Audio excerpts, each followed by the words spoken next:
Assalamualaikum warahmatullahi wabarakatuh. May tanong dito ang ating kapatid na si Dean Riel. Salam Ustad, sunna po ba ang hahabulin ng lalaki ang isang babae? Hahabulin?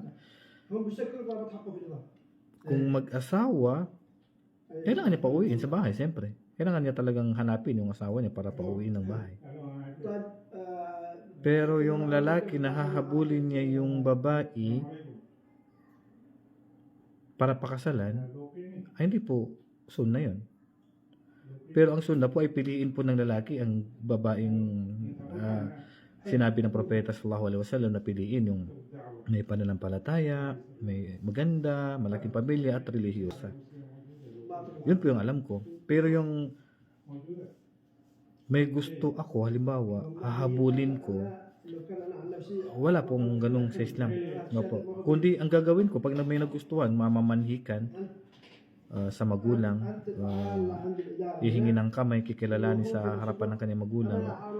Yun po yung alam ko. Pero yung hahabol sa bagay na yan, wala pong alam.